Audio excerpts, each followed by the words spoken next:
Finding a reputable business shouldn't require luck or chance. But how can you tell who you can trust? Always look for the sign of a better business and find a better business anytime at bbb.org. I'm David Swope, President and CEO of the Better Business Bureau, serving New Mexico and Southwest Colorado. To my left is Spencer Hill, who is our Business Development Manager. And Spencer, we got a big event coming up on Saturday. Tell us a little bit about what to look forward to. Our annual Shred Day is coming up Saturday, April 20th, 2024, from 9 a.m. to noon. We're very excited about this. This is an opportunity for everybody in the public to do a little bit of shredding on some of those documents that they need to get rid of in a safe manner, as well as some e-recycling. We have bin etching and so much more to offer everybody that's willing to come on by Black Dog Shredding off of Vassar this Saturday. It's going to be a really exciting opportunity. This is my first one with the BBB, so I'm excited to see everybody for the first time and really get a hang of it. But yeah, it's going to be a great event once again, free to the public, and I'm excited to see everybody. Well, that's fantastic. So let me give you a little particulars. So we actually start at 9, but we have people start showing up at about 8 o'clock, 7:30. Please don't show up at 7:30, but if you're going to, you want to enter the event off of Manal on Vassar heading north. We have some cones set up and cars can start lining up. It actually goes fairly quickly. We can get most cars. I think the longest it took somebody to get through the line was 15 minutes. So please don't feel like you need to get there at 6 o'clock in the morning or anything like that. The bin etching is actually in an adjacent parking lot. So if you're coming out for that, you'll be able to pull over and get that done. And they're actually going to stay a little bit later than noon. I think that last year they probably stayed an extra hour and a half so they could get everybody through. But basically you could bring up to 2 full trash bags full, or what they call 2 banker boxes, which we'll have Johnny verify what a banker box is a little bit later. But you can bring up to 2 banker boxes, as well as you can bring cell phones, laptops, hard drives, different things as far as your e-cycling. And so I wanted to introduce our panel today, and we're going to ask some specific questions about why protecting your identity is such an important event. And just so that you know, the Better Business Bureau nationwide does this. All 95 BBBs, 95 plus BBBs in North America all do it on the same day. And of course, it's also a celebration. Those of you that did your taxes and haven't done on time, now you can get rid of documents that are 3 or 7 years old, depending on how long you have to hold them for whatever agency you have to hold them, but you bring them out and get them shredded. I personally have a box that I keep under my desk that I throw things in, including junk mail and different things, and we'll talk about some of that. Make sure, though, that you don't throw other things in there. Don't throw any lithium batteries or anything like that. If it gets in the shredder, we're going to have a fire, and even though we're going to have the city of Albuquerque present, they probably don't want to send out the fire department. So please make sure what you bring out that you kind of look through. But joining our panel today is Sonia and Stephen Armijo with PC Place. Welcome this morning. Also joining us is Alicia Hernandez with Crime Stoppers of New Mexico, and so thank you. And Johnny Cordova with First National 1870 is going to talk a little bit about some banking and stuff as we move forward. But do want to recognize our sponsors for the event. Longtime sponsor Kirtland Credit Union, the New Mexico Department of Justice, KDSK Radio Star is going to be out there broadcasting live as well, so we invite you to come out. They also started a new country station called K-Mine, so she's going to talk a little bit about that. Also, PC Place, as I mentioned, Crime Stoppers, Albuquerque Police Department, KOB4, the New Mexico Runners are also sponsors. We couldn't do it without the sponsors and all the volunteers. So I actually am going to first go to Sonia and Steve. Guys are busy. You're telling me that you're a little busy after post-tax and got a little of that refund money, so people are updating their computers.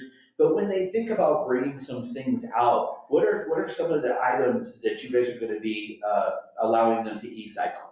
David, we're proud to be a partner with the Better Business Bureau. This is our 3rd year with the electronic recycling.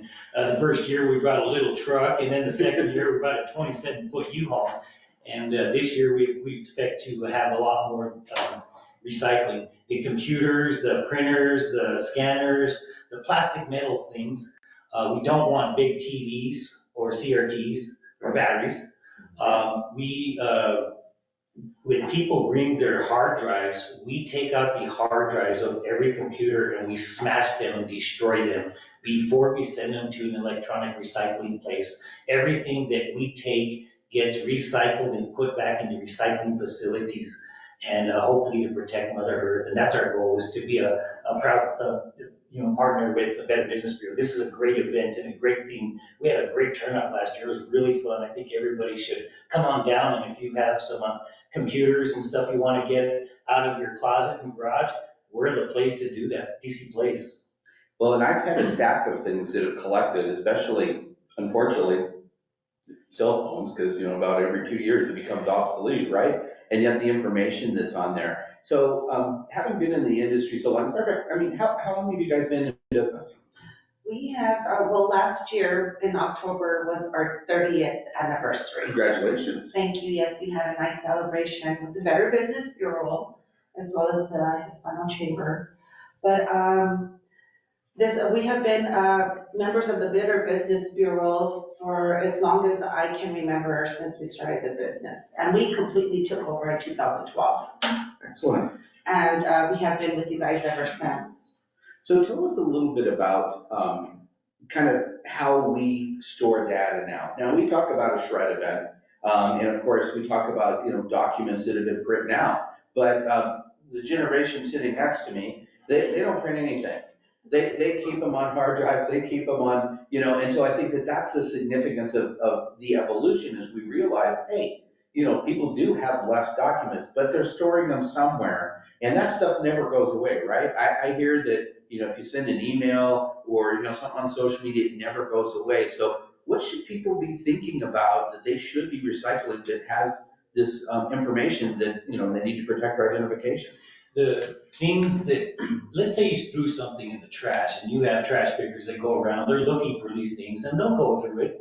They're going to be looking for flash drives. People usually store things. And then the hard drives, the hard disk drives and external hard drives. Those are things that have memory.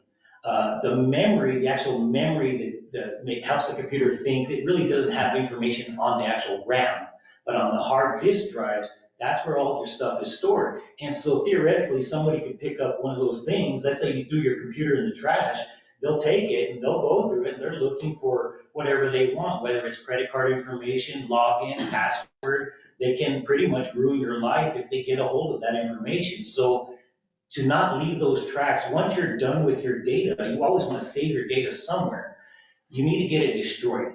And PC Place has been doing this for 30 years, and we're here to protect people, and we do destroy the hard drives and flash drives. So when they come to us, we destroy them properly.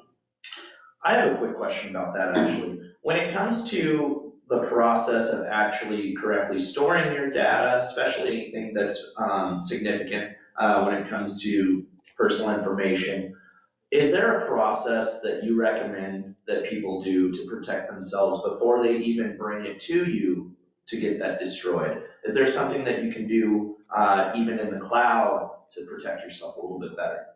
Well, basically, we have information that we want to protect, whether it's our family photos, documents we save, scan, anything we have on there, you want to keep it and preserve it. Rule of thumb is you want to have your data in 3 different places.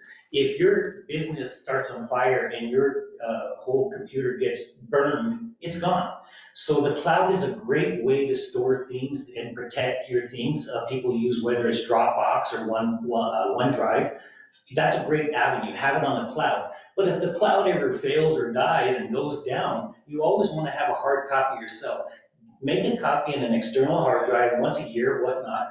Put it in a safe, a fireproof safe, and or have one at work and one at home in case of fire, theft, and accidental damage. Wow, it sounds like precaution. Yeah, great information. is very important. Yes. And so, some of the stats that I looked at, 2023 estimates by the Consumer Sentinel Network, they work very closely with the FTC, showed that email contact is more than 24% of cases of fraud. When you look at, by money lost, I mean, we're talking about vast differences, but the median loss is somewhere around $575. So in some ways, I think that there's probably more cases out there than we really know about, because sometimes, people are like, well, I'm not going to bother, over, $500, even though, that might be, one or two car payments. I mean, it could be pretty significant. But a lot of this stuff leads to some significant amount of money, 2.7 billion in losses in imposter scams last year, posing, as the government or relatives, established businesses, tech support, right? I mean, things that we all need. So we got to be hyper vigilant. And one of the most staggering things that I noticed was an 82% increase last year in scams involving government benefits. And a lot of this, of course, represents a massive amount of money, and eventually, of course, leads to crime and the rise in crime. And so, Alicia, thank you so much for you becoming a partner with us and moving this forward. As far as the impact of scams and the financial impacts of scams, how do we see that affecting crime in our area? I would say there's a higher rate of like all the cyber crimes and stuff going on. I do get tips with a lot of that information. Those are harder to distribute. I think it's harder to do now with all the apps and the dark web and stuff. So I do send those to detectives, but I know, those are a little bit harder to come across. Well, as far as also, I mean, detective work, one of the reasons why VIN etching is important is it helps to actually break the crime cycle of where the chop shops are and, get that information and putting those pieces together to actually prosecute people. Can you talk a little bit about how your agency works and actually gets information to help solve some of these crimes? Yeah, we have a call center that takes calls anonymously. We also have an app, a P3 app, and it's web-based, so you can also go on the internet and submit there. Everything you submit is 100% anonymous. Once I receive those, I submit those to agencies that are appropriate. Absolutely. And so I actually learned a little bit about Crime Stoppers. I remember, of course, McGruff, the crime dog from when I was a kid. What I really I thought was neat is to find out of how that evolution actually started here in Albuquerque. Can you talk just a little bit about that, the story of how Crime Stoppers kind of got started? Yeah, it was actually in 1976, a detective with the Albuquerque Police Department. He was trying to solve a homicide of a UNM student who was working at a gas station. He was gunned down, and he actually took this story to one of the media broadcasters, and they reenacted what happened at the gas station. And within 72 hours of that being broadcasted, it was solved. Wow. Yeah. And that's the community coming together, to protect each other. And it all comes back to that information. And one of the main reasons why we do this, and we've actually expanded to twice a year now, and we do it in April and October. And so you will have another opportunity if this doesn't work out for you. Plus our partner Black Dog Shredding is there during the week. They're open and you can bring your items by, and it's worth every penny. The one thing I also found fascinating was how the impact by age group has kind of changed, because we all think about, of course, the 70, 79, 80 plus, and of course they still represent, about 45% of all of the crime victims, and definitely represent the higher dollar loss.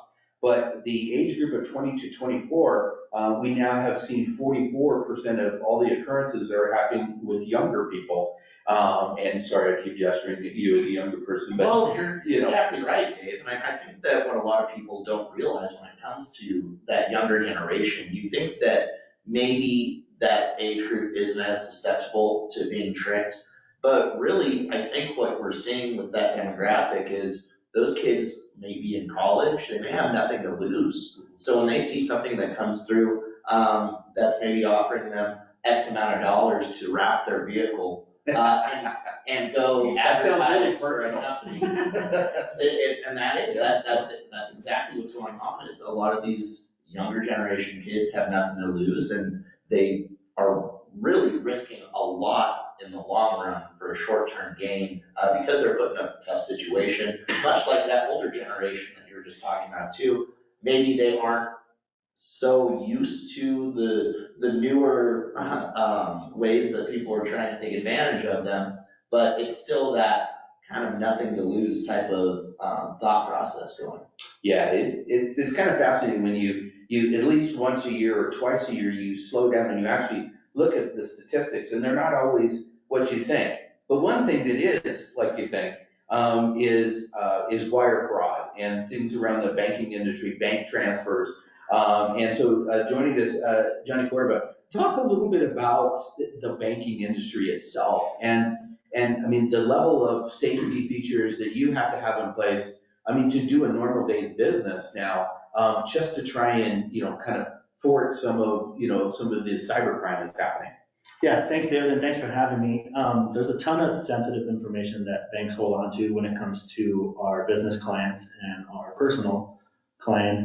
We hold social security numbers, we have your credit card information, bank account numbers, and a lot of that stuff is very sensitive information that you don't want people to get out there. So when it comes to wire fraud, that is a very big issue that comes across with the banks. You'll see a lot of that happen with closings with title companies. And one of the main things that I would recommend that anyone could do is don't click on links that contain PDFs or files. And if you're going to, feel free to reach out to the person that sent them to you prior, right? You want to make sure that, is this a legit email? And is the information in this PDF that I received the correct information? Or did someone potentially hack that email and send out their wire instructions where it's not going to go to the correct recipient, right? So it's always good to double check your work, double check the files before submitting any of that stuff. But we do have a lot of stuff. We do cyber security training. That's something really important for business customers to provide their own employees as well. So just going over things of what not to click on. And if you do, make sure you tell people right away. Don't be afraid to share that information. Like, hey, this happened, and I think it could lead to something further. So I would say just cyber training is very important to do with your employees as well. I think you touched on a really interesting subject there, as far as if somebody does make a mistake and click on something that they're not supposed to. A lot of times I feel like people are afraid to tell others about that mistake, and they try to fix it on their own. And sometimes that can make the situation so much worse. And any of you feel free to jump in on that. But what is the correct process when you do make that big mistake, as far as, oh no, I may have just released some of my sensitive information out? Well, this would be the question for Stephen. Very good question, but to get back with the Crime Starter thing, we're fighting a warrior that we can't see, touch, or smell. They're not here in Albuquerque. These cyber crimes are from people in different countries, and most of them are from Russia, China, other countries that want our money for world domination. But all these things that are happening, my brother, the technician at the PC place, told me to warn you guys and tell everybody, we're in a cyber war, and it's the worst it's ever been in 30 years. It's never been this bad. We literally get 20, 50 usually elder people coming in. I don't actually see any younger people coming in that have been attacked, honestly. Mostly elder, and they get coerced into, these things. And like you say, once the pattern starts, they click on something and it starts yelling or screaming at them, they get scared. And there's things where people in town, I had a gentleman come last month where he said, this guy told me if I didn't go to Walmart and go get two $500 gift cards, he was going to tell my wife, and he was going to go do this and use everything against him. And this was a very intelligent man. He got scared, and he was going to do it. And he came down. He said, Steve, what do I do? And I said, man, this is a scam. And the guy called him back, sure enough. But this new war, there's people that go and they claim they're working for P&M. They're following people to the bank. There's things that are happening there. Before it used to be where they used to get 40, 50 bucks from you in cyber crimes. Now they're getting 200, 500, 3,000. They're wiping people's banks out. There's things that are happening that are getting out of control. We are at war. It's a cyber war right now. The web is not your friend. And most things that you're doing, like you're saying, when you're doing something, let's say a bank, if you're going to go to, let's say, wellsfargo.com, type in www.wellsfargo.com. Don't click on links and other things like that. Be very specific. Or if you got an email that said, hey, Walmart wants to charge you $100, you know, if you didn't buy Walmart, go to your Walmart, call Walmart, check it out before, don't click on the links. Most links are bad. They're trying to get you. Protect yourself. Well, and it's funny because I go back to, I think about, well, what were we taught as kids, right? You know, don't talk to strangers, right? So every day when I talk to somebody, I always say, well, you can always take their name and number and call them back, right? You should never take a solicitation from somebody you don't know. You know, even if they're offering to give you something, you know, nothing is, another one of those things, nothing is free in life, right? So if you live with a couple of simple attitudes, and whether we initially were thinking about it as people face to face, well, it's the same, you know, on a screen, it's the same in an email. It's amazing when you look at, you know, identity theft itself. FTC said there was over 416,000 reports, with the number one being related to some sort of credit card fraud. Right? And so that can happen with just numbers and a computer, and like you say, phishing, you know, in which they're just trying to see what you could expose. I'm very excited to report that New Mexico is not number one in something. And what it is when you look at per capita number of reports, Georgia, Florida, Nevada, you would think, you know, those states, that makes sense for them to be at the top of the list. Well, New Mexico is actually 30th on that list as far as, yeah, whether that's people that are reporting versus the people that, you know, are ashamed and don't report it. I mean, we can't really know what we don't know. And when it comes to identity theft, the state of New Mexico actually is all the way down to 39. So hopefully we're doing something well there, because we're not at the top of number one in something. But I mean, just out of the news today, there was a report where an older gentleman was being threatened and they were going to come and pick up the money with an Uber, right? And so the Uber driver was scammed. Did you see that? The Uber driver was scammed too, you know, thinking they were going to go. And so these two people that are both being scammed intersect. The older gentleman comes out, takes a gun because he thinks that they're threatening their life, and ends up killing and shooting the driver of the Uber. This is a perfect example of where things, you know, get so out of hand. And as you talked about fear, Steve, the fear set in, and this person felt like they were protecting their livelihood and their family, and now it's a criminal case. And you can see the fear in both of those people's face off the dash cam of the Uber. It's amazing. And just like you said, it's gotten out of control. And so that's what we're trying to do in our small way, is twice a year to remind people to protect your identity, to protect your information. And we're here to help do this. This is a community event. All of these services are offered for free for this, you know, 3-hour period twice a year. So we definitely budget. Let's remind people when the event is, where the event is, and how they can participate. Yeah, I think that all that information has been super helpful today, Dave. Thank you for that again. Once again, for everybody that's tuning in, BBB Shred Day is a biannual event that is happening this Saturday, April 20th, 2024, from 9 a.m. to noon. Again, we're going to have bin etching that's going to go on a little bit longer, but the majority of this is going on from 9 a.m. to noon at Black Dog Shredding at 2800 Vassar Drive Northeast in Albuquerque, New Mexico. The services are free to everybody that would like to come in. Keep in mind, we have gotten some large quantities of people coming through in the past year or so. So plan ahead for that. If you want to come a little bit earlier, that's always a great idea. We welcome you to do that. Like Dave said, not quite 6 a.m. early, but we're talking about 8 a.m. would be a great time to start lining up and getting ready to shred all your documents. We have e-recycling available, courtesy of PC Place, been etching with the Albuquerque Police Department, and so much more thanks to our incredible sponsors, Kirkland Credit Union, New Mexico Department of Justice, KDSK, who's going to be live there doing a live report, PC Place, Albuquerque Crime Stoppers, KPD, KOB4, New Mexico Runners, K-Mine Country Gold, and again, thank you so much, Johnny, for coming today with First National. Really appreciate it. Yeah, absolutely. So actually, I wanted to, is there any other thoughts or anything that you guys had that you want to add to the conversation? David, I think the biggest thing that occurred, and you brought the biggest thing to be is awareness. Having your companies have training on, okay, if you get an email like this, what are you going to do? If you have elder parents, talk to them and say, hey, there's a lot of scams going on. If these things happen, call me first. Don't pay them. Don't click on it.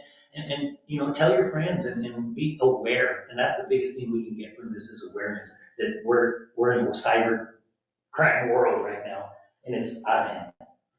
Alicia, can you give us your contact information again? If you saw something and you can say something, how would they reach out to you? They can go to crimestoppersnm.com, which is our website, and it'll lead you to the site or to the anonymous tip site there. You can go to p3tips.com, or you can call 505-843-STOP. Great. And guys, can you give your information as well? Well, we're located at 9324 Manal Boulevard. People have already been dropping off their e-recycling ever since the ad went out. Or you can call us at 505-293-1867 and ask for Stephen or myself. Thank you, Sonia. How about you, Johnny? What's the best way to get a hold of you? Yeah, you can reach me on my email at johnny.cordova@firstnational1870.com, or feel free to even pop into our office located at 7300 Jefferson Northeast, right next to Millie's.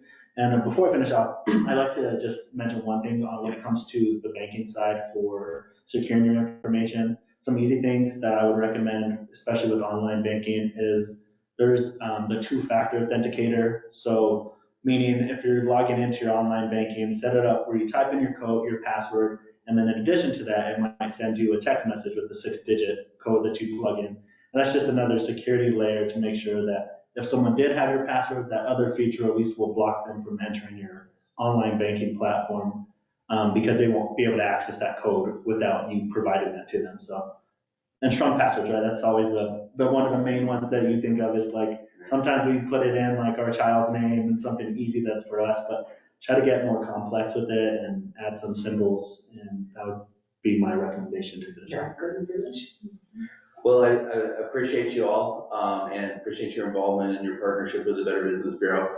And we thank you for tuning in. We tried to keep it, light, precise. If there's more information that you'd like to get, in regards to any business, any complaints that you have on a business or anything like that, bbb.org. You can call us here also at 505-346-0110. We have a complaint department. We would also like to join with your business, have you an accredited business and join our fantastic 3,400 plus accredited businesses that make a commitment every day to a standard of ethics and a code of ethics of how they're going to do business. So thank you for your time. I'm David Swope, President and CEO, and signing off with Spencer Hill, Business Development Manager. Tune in next time. I think we got a webinar coming up on bookkeeping. We got one on doing business with the federal government, as a matter of fact, we're working on in July. So a lot of neat things going on. But thank you for tuning in. This is the Better Business Bureau serving New Mexico and Southwest Colorado. Finding a reputable business shouldn't require luck or chance. But how can you tell who you can trust? Pro tip: the BBB connects people with businesses they can trust. So think of the BBB as the better. Check with the BBB first, because better businesses are honest and commit to high ethical standards bureau. That's why they're better. Always look for the sign of a better business and find a better business anytime at bbb.org.